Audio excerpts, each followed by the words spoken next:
Tere tulemast Herbaseni podcasti. Meil on käes juba osa 53.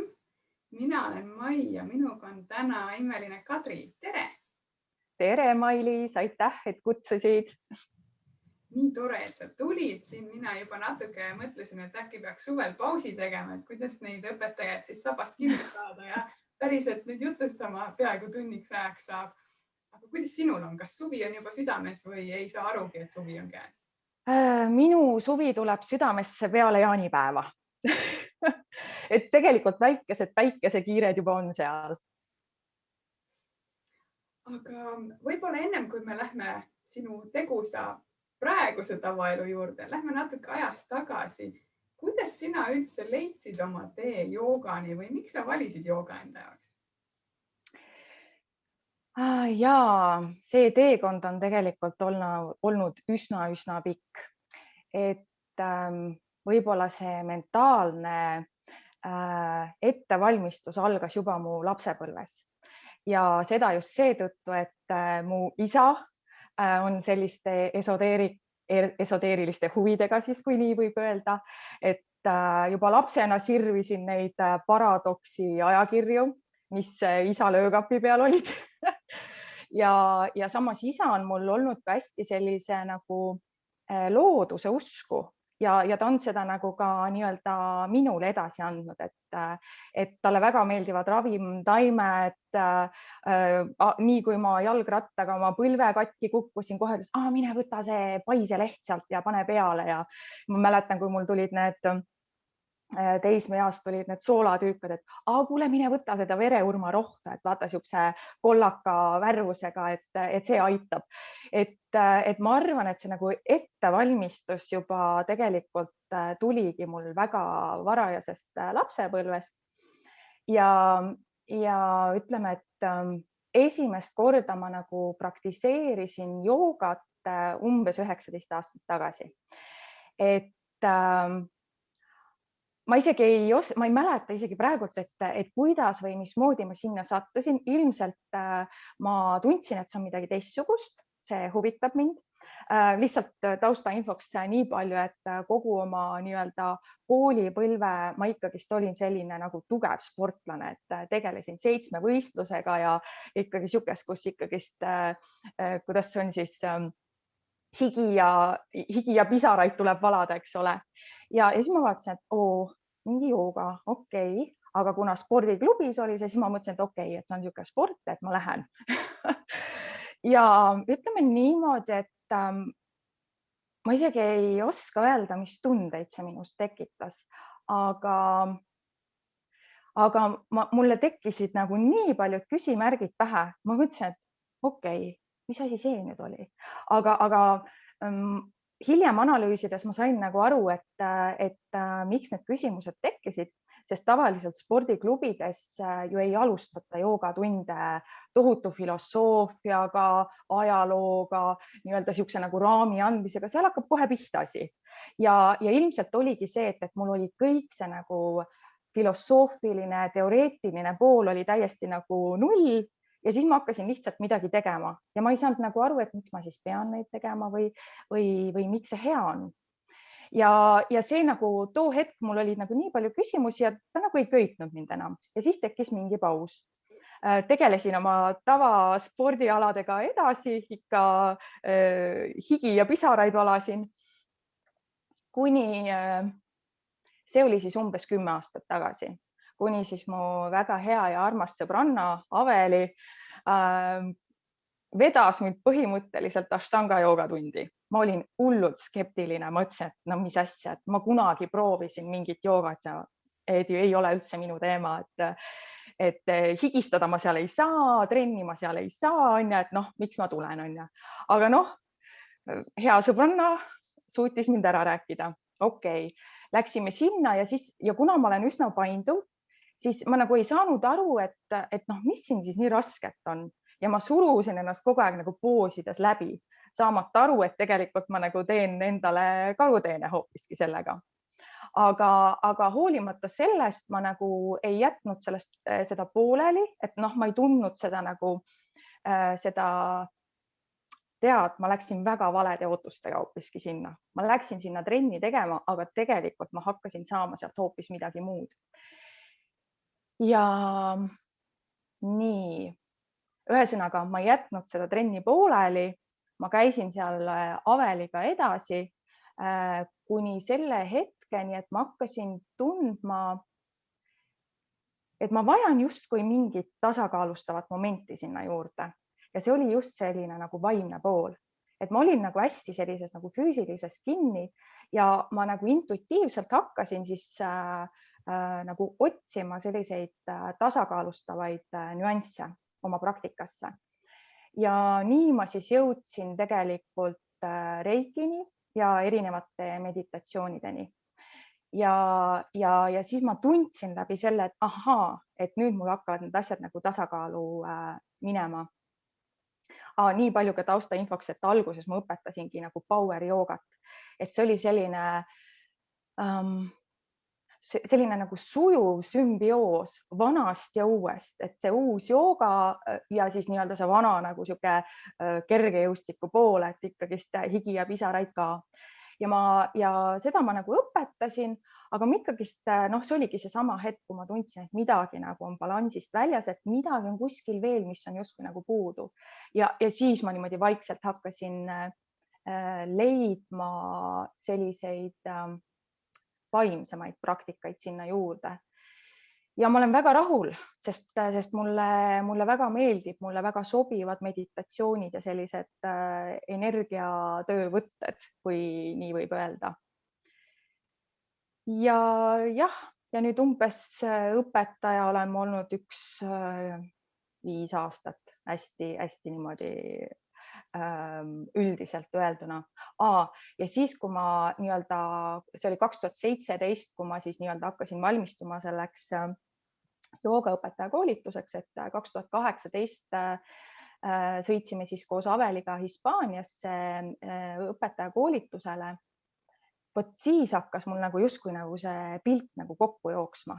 Ehk et seal oli kõike filosoofiat, põhimõtteid, struktuuri, ajalugu, kõike. Ja siis mul hakkas vaikselt see pilt nagu kokku jooksma, et joogamaailm, ahaa. Ja tead, siis tuli selline kõige, ma isegi ei oska võib-olla kohe sõna öelda, või selline taipamine tuli, et oh my god, see maailm on nagu nii sügav ja nii lai, et ma võib-olla tean ainult selle jäämäe tippu hetkel, et ma arvan, et sa jäädki seda nagu joogamaailma õppima nagu terve elu. Et jah, see oli selline tõdemus. Ma küll muutusin kurvaks seetõttu, ma mõtlesin, oh my god, kus ma kõik selle aja võtan, et selle endale selgeks teha. Aga jah, et hetkel ma olen protsessis ja ma olen väga rahul sellega, et kus ma hetkel olen. Sa ütlesid, et Aveli viis su joogatundi, siis minu järgmine küsimus on, et kui te läksite ka õpetaja koolitusele koos, kas see oli sinu mõte või sa läksid lihtsalt kaasa, kuna sa olid joogat praktiseerinud ja mõtlesid, et vaatame siis ära või sul oli päriselt plaan, et ma lähengi õpin õpetajaks? No mis sa ise arvad?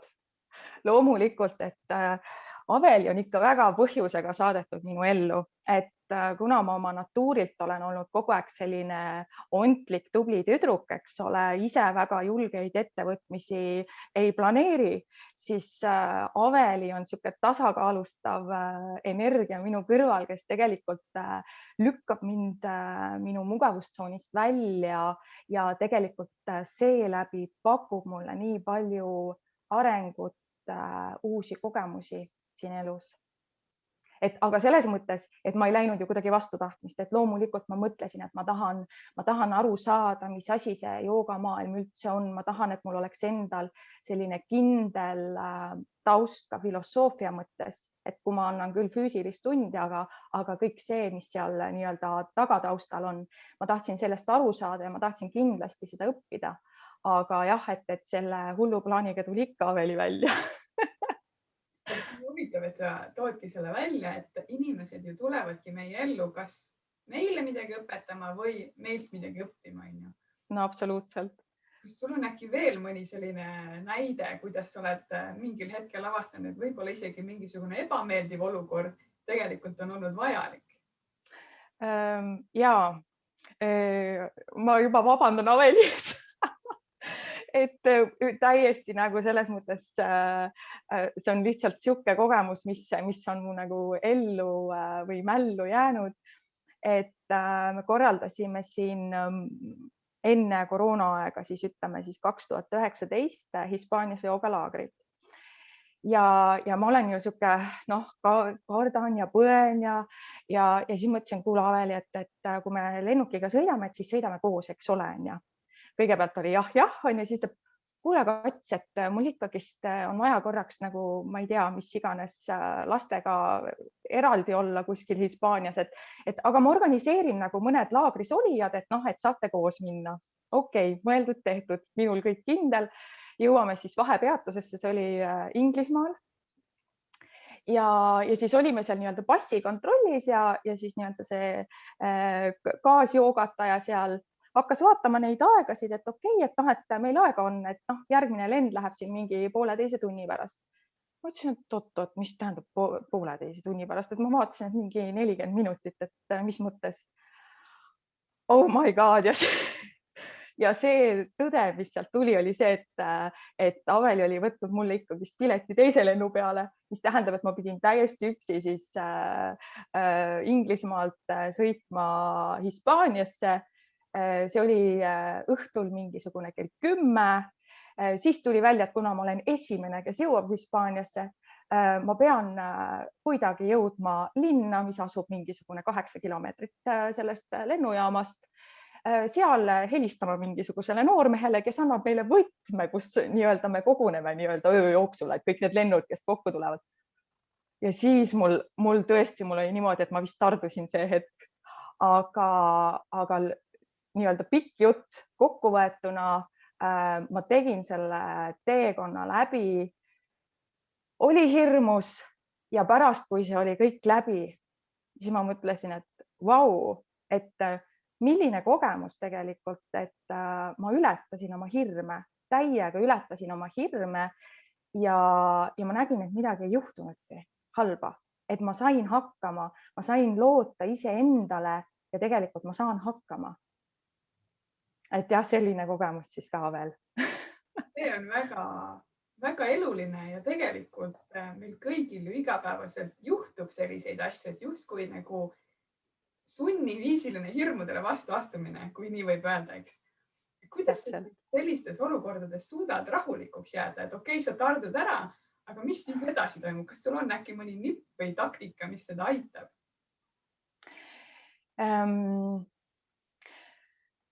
Ikkagist selline korraks aja maha võtmine. Kas ma korraks istun, panen silmad kinni ja lihtsalt hakkan nii-öelda hingama sügavalt ja lihtsalt nii-öelda iseennast rahustama.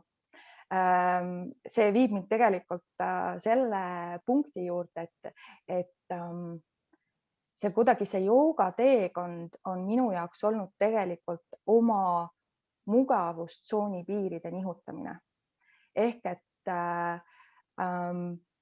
lapsepõlves ma olin selline väga julge, väga selline esineja tüüp. Kogu aeg need lauluõpetajad panid mind sinna ansamblitesse ette laulma ja siis kuskil teismeeas, siis kui mind saadeti a la luulevõistlusele kuhugi, ma ei tea, mis seal täpselt juhtus. Ma lihtsalt ei mäleta, mis seal juhtus.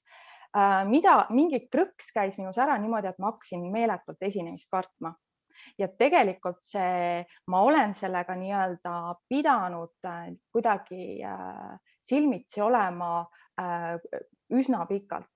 Ja huvitav on see, et elu nagu kogu aeg on sundinud või lükanud mind sellistesse rollidesse, kus ma pean justkui midagi rääkima, ma pean midagi nii-öelda kedagi informeerima, esinema. Ja ma võin öelda, et tänu joogale ma olen juba sellest nii-öelda sellest kõige suuremast nagu krambist välja tulnud. Et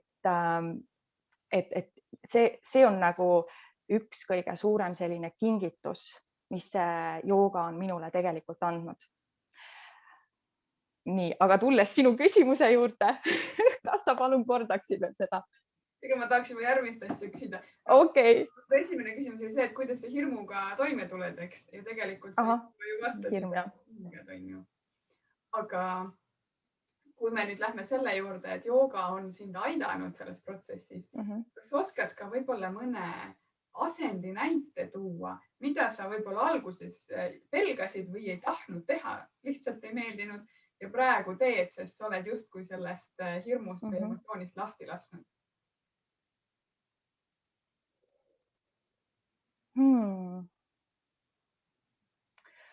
Kusjuures ega mul kohe ei tulegi mõnda sellist poosi, mis oleks nagu selline tõsine väljakutse mul olnud, et ei, ma ei tee või ei, ma ei taha.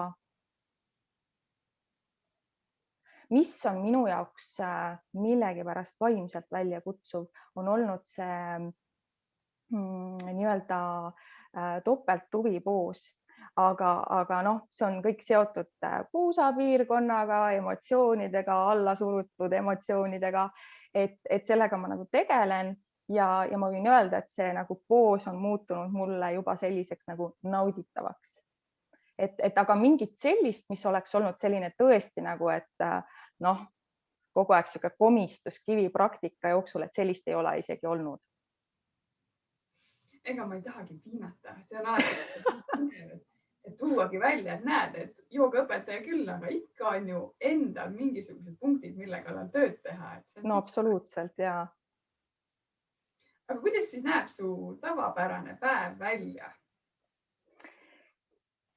Kuna ma olen ikkagist hunt kriimsilm ehk et teen päris mitut asja korraga, siis ütleme, et vabadel hetkedel ma olen pigem niisuguses joogaõpetaja energias, aga ikkagist sellisel nagu traditsioonilisel tööajal, siis ma olen ikkagist nagu sellises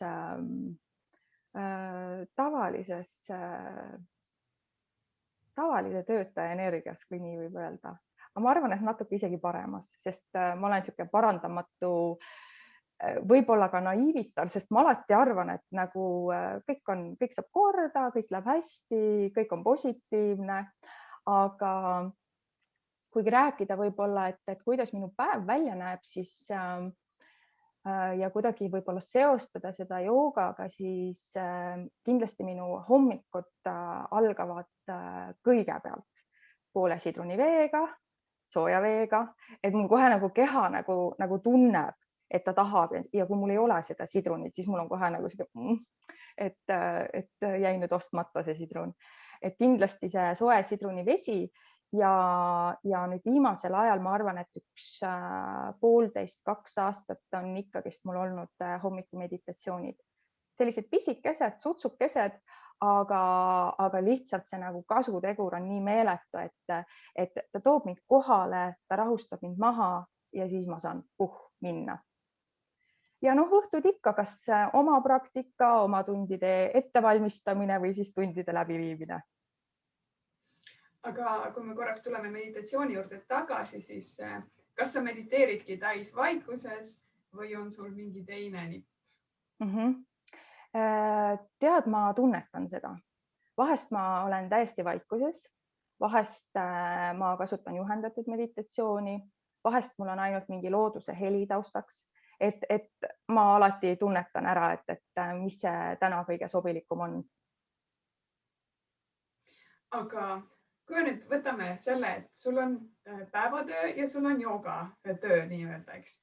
Kui palju sa ise näed, et see, et sa teed joogat, praktiseerid joogat, annad joogatunde, aitab sinu igapäevaelu või ka näiteks tööolukorra konflikte lahendada? Väga-väga palju aitab ja ma näen väga konkreetseid seoseid.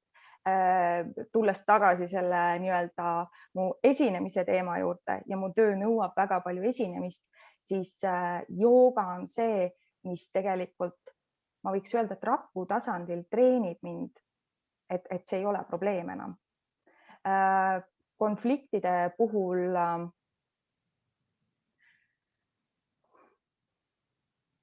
ma üldjoontes olen alati olnud selline, kes ei lähe konflikti, et ma alati püüan kuidagi niimoodi positiivse suhtumisega, rahuliku kuulamisega, rahuliku hääletooniga selgitada, et neid konflikte väga ei tule, aga kindlasti see jooga on aitanud mind nagu olla oma keskmes, jääda kohale, et mitte minna emotsiooni hakkama seal vastu võitlema, eks ole, sa jääd kohale, hingad sügavalt ja lihtsalt jääd kohale. Et kindlasti on jooga nii-öelda olnud ka positiivseks mõjutajaks minu nii-öelda siukse päevatöö kontekstis. Sa küll mainisid, et Aveli on nagunii joogamaailmas sinuga kaasas, aga kuidas on lood sinu teiste lähedastega? Kas kõik on algusest peale saanud aru, sa valid ise oma elu või on olnud ka neid hetki, kus küsitakse, et kuule, et kas see jooga nüüd ikka on see, mida peaks tegema? Kusjuures ei ole, et need inimesed, kes on ikkagist minu ümber, on alati olnud väga toetavad selle joogamaailma osas ja millegipärast need inimesed, kes tulevad minu ellu, on samuti väga toetavad ja pigem ongi niimoodi, et ma näen, et nad on kuskil nii-öelda võib-olla niisuguses nagu vaimse maailma nagu alguses, et sa teed mingit joogat. Äkki näitad mulle midagi, äkki sa soovitad mulle midagi, et kuidagi, et need uued tutvused, mis tulevad, on alati nagu sellised, et nad on hästi valmis või vastu võtma seda nii-öelda jooga filosoofiat ja seda maailma. No ilmselt sa ise kiirgad seda välja, siis tulevadki. Võib-olla jah. Aga kui me nüüd lähme jälle natukene tagasi ajas, siis sa tegid joogat enda jaoks, sa käisid õpetaja koolitusel. Kuidas nüüd siis tuli mõte, et teeks stuudio? See on ju ka hirmus asi, mida luua. No ütleme niimoodi, et praegult ma olen ju nii-öelda lihtsalt õpetaja, aga mul on olnud väga-väga suur au olla City Yoga nii-öelda esimeste loomisidee killukeste juures ja noh, ma vist või tähendab, et see on juba kuidas ma ütlen, see on juba nii-öelda iseenesest mõistetav, et selle idee alguses oli, eks ole, Aveli ja siis oli Piret, on ju, ja siis ma nagu tulin ka kuidagi sinna, aga too hetk oli minu elus väga-väga raske periood ja ma lihtsalt tundsin, et mul ei jagu ressurssi panustada täielikult 100% selle asja nii-öelda käima tõmbamisele. Et millest on väga kahju, aga vahest elu teeb sellised huvitavad keerkäigud, et sa pead mingi valiku tegema. See on jälle väga hea. Sa tood nii palju elust enesest näiteid, seda tegelikult ma siia nii väga tahangi, et see, kes kuulab, ta saab ka aru, et see ongi elu, sa teedki valikud, sul ongi hirmud, sa vahepeal praktiseerid, vahepeal võib-olla teed üldse pikema pausi, on ju. Kõigil on emotsioonid ja tunded. Just. Aga mis sa näed enda tulevikus? Sul on mõni suur unistus, mida sa võid meiega ka jagada? Suur unistus. Et muidugi neid mõtteid ja unistusi kogu aeg lendleb ju ringi siin kuskil, eks ole. Aga ma võin öelda seda, et kindlasti üks suund, kuhu ma liikuda tahan, on joogateraapia. Et mind väga huvitavad inimhinged, kui nii võib öelda. Ja mul meeldib see, et kui ma hakkan nägema mingeid linke, mingeid mustreid, mingeid sarnasusi, et lihtsalt nii-öelda töötades inimestega, et siis nagu hakkavad need lingid nagu tekkima. Et jah, joogateraapia on see, mis on kindlasti mu tuleviku selline soov, mõte, idee. Kuidas sulle tundub, kui sa vaatad näiteks inimesi, kes on tunnis käivad ja võib-olla veel, kes on tulnud seal power jooga liinist, kas joogateraapia on veel nagu eestlasele kauge teema või ta juba oskab mõelda, et okei, mul on mingi vigastus, ma tulengi otsin joogast lahendust? Tead, ma arvan, et see on tõusutrendis.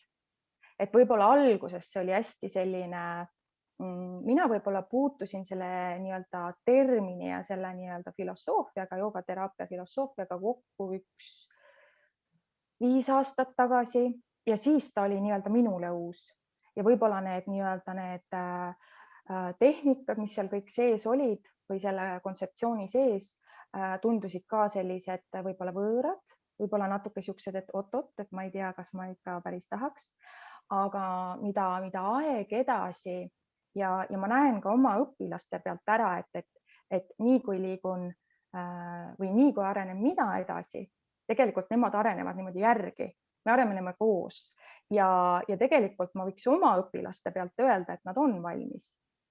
Muidugi ma ei saa üldistada seda nagu üldisele Eesti elanikkonnale, et ikkagist ta on võõras kindlasti nendele inimestele, kelle jaoks juba joogamaailm on võõras. Aga ma arvan, et mida aeg edasi, seda avatumaks muutuvad inimesed, seda teadlikumaks muutuvad inimesed ja seda selliseks normaalsemaks, loomumasemaks muutub see joogateraapia ka.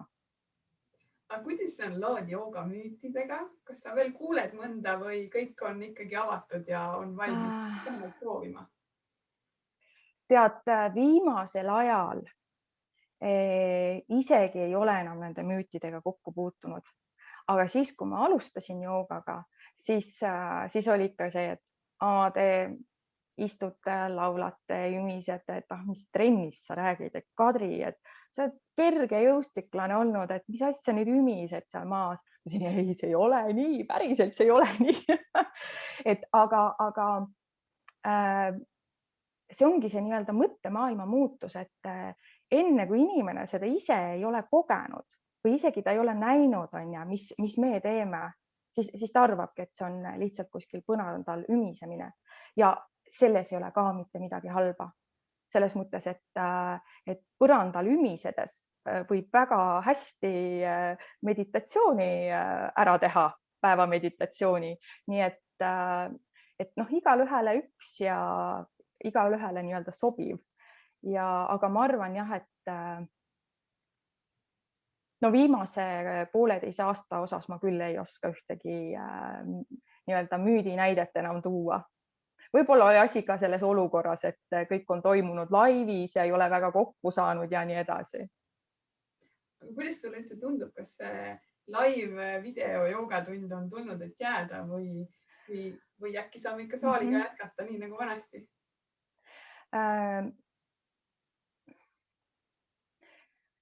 See on, hetkel on mul seda keeruline võib-olla vastata, sest hetkel ma pigem annan taastava jooga ja jooga niidratundi, mille osas ma näen, et tegelik see energia, tegelik see vibe tekib seal koha peal.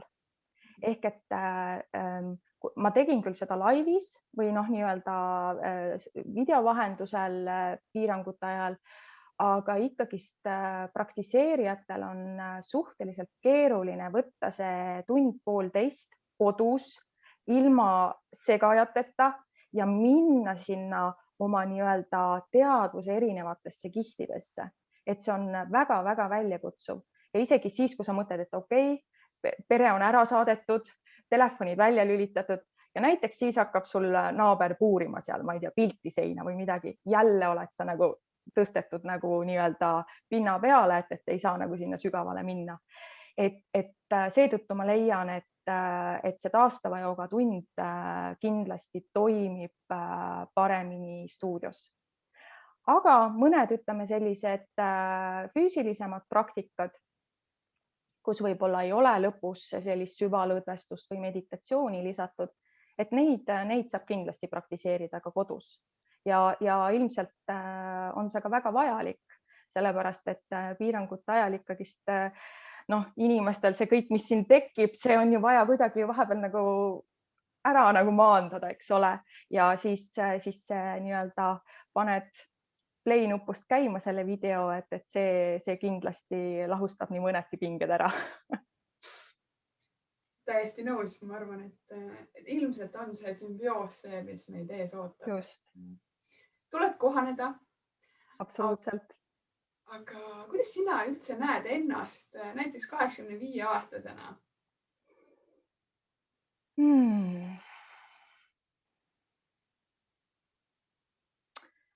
ja ma tegelikult tahaksin olla selline proua, kelle osas praegult liiguvad need Facebooki videod, eks ole, et 90-aastane teeb joogat ja ma näen tegelikult erinevust, et minul kahjuks enam vanavanemaid ei ole, aga kui ma nüüd meenutan neid mõni aeg tagasi, siis kui ma vaatan neid,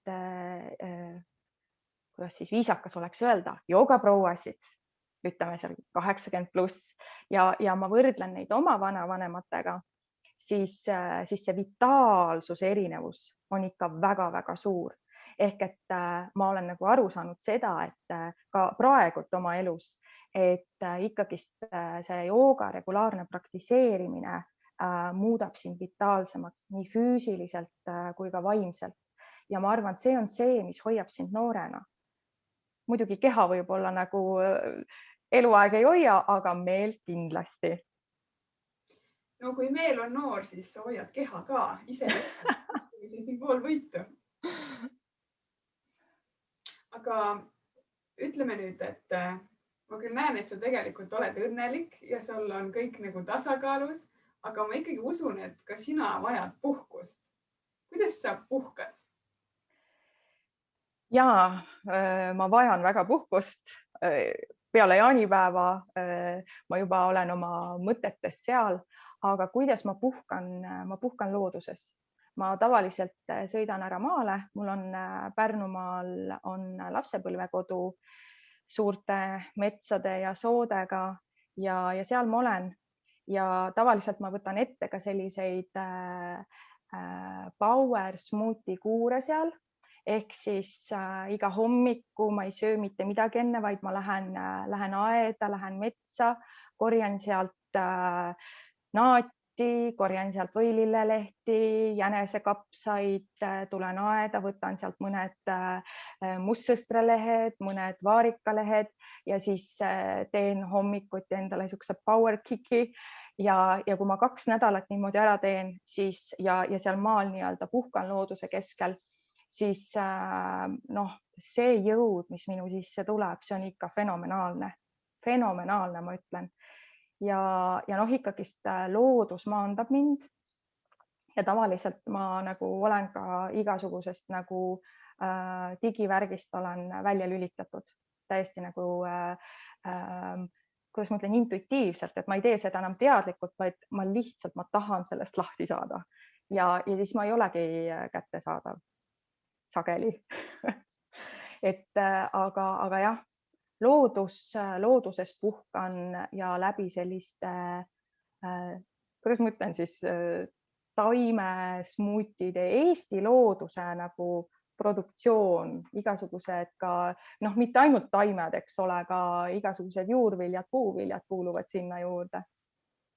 Aga jah, üks märksõna on siis loodus, läbi looduse ma puhkan. Mulle väga meeldis, kuidas see silm läks ära, ma ütlesin fenomenaalne, see tuli nagu põhjast.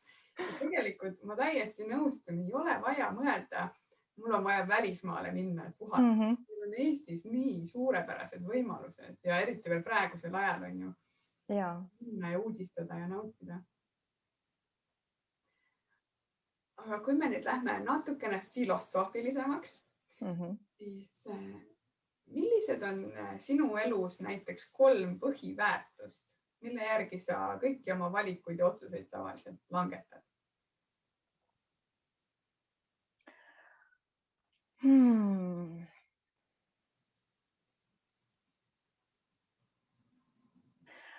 Kindlasti ma jälgin alati seda, et minu tegevus kuidagi ei kahjustaks kedagi või teist osapoolt ja on olnud olukorrad, kus see on mingil põhjusel juhtunud, aga ikkagist ma oma tegevusega kunagi ei taha kellelegi nagu halba emotsiooni või halba tunnet tekitada. Kahjuks ma ei saa öelda ka veel seda, et ma kõiki otsuseid teen lähtuvalt oma südamest. Ma ikkagist, mul see ratsionaalne meel, kuidas ma ütlen, ratsionaalne meel ikkagist analüüsib nii palju, et ma olen teinud nii-öelda otsuseid ka mõistusest lähtuvalt, mitte ainult oma südamest, aga ma olen sinnapoole teel. Et see on ka olnud minu väga suur õppimiskoht, et lubada oma südame häälel välja tulla. Et ma olen väga oma peas kinni olnud, aga ütleme viimased 2 aastat ma nüüd liigun seda teed, et ma teadlikult juba teen otsuseid lähtuvalt oma südamest. Ja vahest ma ei oskagi neid põhjendada. Keegi küsib, et mis otsus, miks? Ma ütlesin, ma ei tea, süda ütles, on ju. Et see võiks olla üks väärtus, et ma ikkagist nagu kooskõlastan oma südamega selle otsuse. Ja 3. põhiväärtus, millest otsuseid langetan. Et see oleks ikkagist jätkusuutlik otsus, et ta ei oleks niimoodi, et ma teen otsuse mingi hetke, ma ei tea, kasu või hetke kogemuse saamise põhjal, vaid ma ikka mõtlen see, et mis on see nagu kaugem mõju sellele otsusele ja isegi või võib-olla nii-öelda esimene tulemus oleks väga hea või väga nauditav ja aga ma mõtlen, et aga mis selle otsuse mõju on võib-olla aasta pärast. Ja kui siis ma mõtlen, et oot, see ei ole võib-olla see, mis ma päriselt tahan, siis ma tegelikult ei otsusta. Ehk ma mõtlen nagu sellega nagu otsuse mõju ulatuse raames. See on väga huvitav. Nagu 2. ja 3. lähevad omavahel natuke võitlusesse. Küll otsustad südamega, aga siis tuleb mõistus. No aga see näitab, et ma olen alles protsessis. Aga see ongi kõik super. Ja tegelikult ma olen kindel, et neid väärtuseid on veel, aga põnev on näha, mis on need kõige olulisemad. Sellepärast, et kui inimene ei valmista ette, siis alati see, mis tuleb kõigepealt meelde, see ongi kõige olulisem. Sellepärast mulle väga meeldib ka neid vestluseid teha, et siin tulebki selles hetkes see õige emotsioon. Nii, me vaikselt liigume lõpu suunas. Nüüd ma kiusan sind kõige raskema küsimusega. Mõne jaoks on see raske, et teise jaoks tegelikult tuleb 2 sekundiga vastus. Aga ma ikkagi arvan, et on natuke keerulisem. Kui me võtame sult ära kõik sinu ametirollid, nime, soo, kõik, kuidas sind vähegi saab defineerida, mis siis alles jääb? Kuidas sa ennast kirjeldaksid?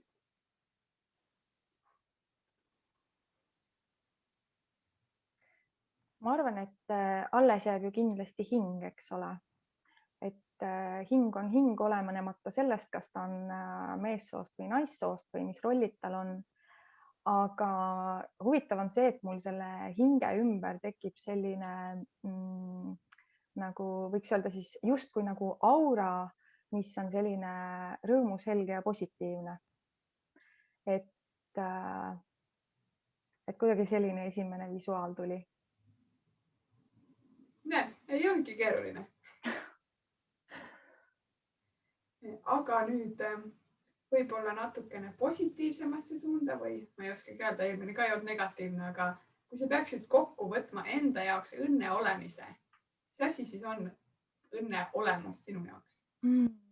Õnne olemus.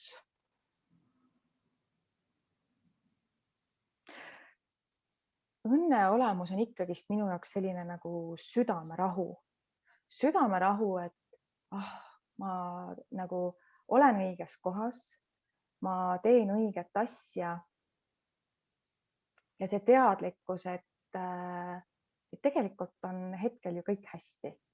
Et loomulikult elus ongi alati midagi sellist, mis on, ma ei tea, hägune, ei ole selge, kuskilt tulevad mingisugused probleemid, asjad, aga see ongi elu.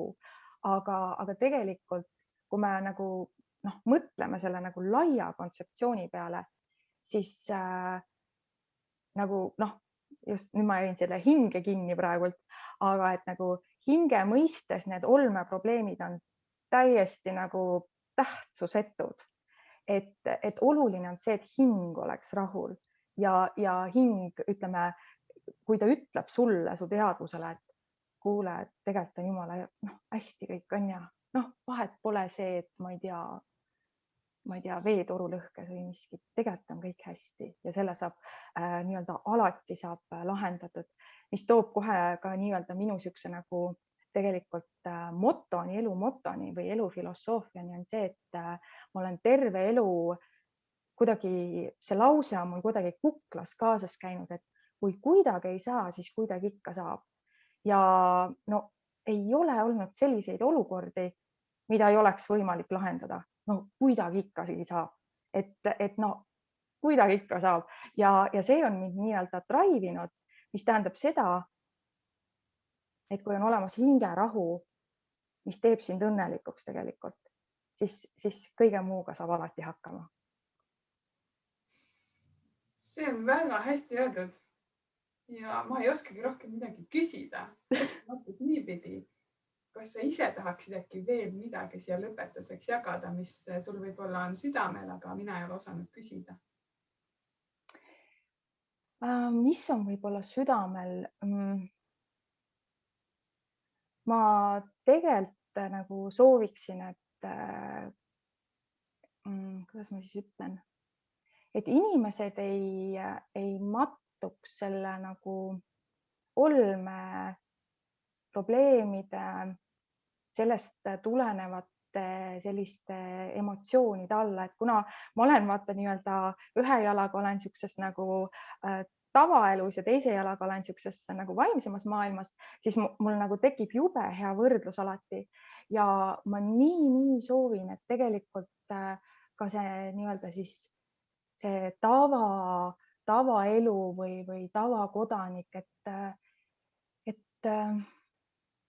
ta näeks natukene laiemalt seda elu, et tegelikult on nagu kõik hästi, et kõik on lahendatav ja hullult sooviksin nagu headust kõigile südamesse, et väga palju on sellist nagu küünilisust ja negatiivsust meie ümber, aga ma hullult sooviksin, et see headus kuidagi ikka siit inimeste seest pääseks rohkem välja ja niisugust ligimese armastust, teineteise aitamist, et seda sooviks sellisele nagu ühiskonnale üldiselt.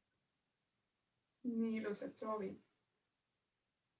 Aga kui nüüd keegi, kes meid kuulab või vaatab, sooviks sinu juurde tundi tulla, kuidas ta seda kõige paremini teha saab?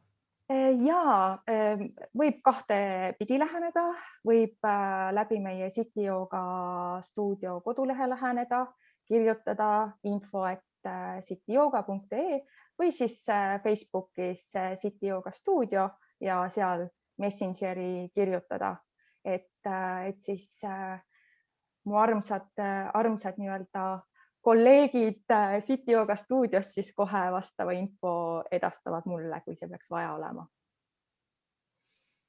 No väga põnev vestlus on täna olnud ja mul on juba iga selle 45 minuti lõpus tunne, et ma tahaks veel rääkida, sest justkui oleme jõudnud sinna sügavamasse kihti ja nüüd võiks minna ühe sügavamale. Seega ma loodan, et äkki meil õnnestub tulevikus veel vestelda. Ma loodan, et sina, armas vaataja või kuulaja, leidsid siit enda jaoks mõne mõtte. Mina kindlasti leidsin ja tõesti, Kadri, pean ütlema, et ma väga-väga resoneerun sinuga. Kui sa hakkasid rääkima oma elust, olgugi, et mina ei ole teinud kergejõustikut, mina olen teinud võistlustantsuga nii palju sarnaseid hetki sinu jutus, et mul oli vahepeal kananahk, mõtlesin, et kellest ta räägib. Seega super suur aitäh, mõnusat päeva jätku ja meie kohtume juba uuel nädalal. Aitäh kõigile!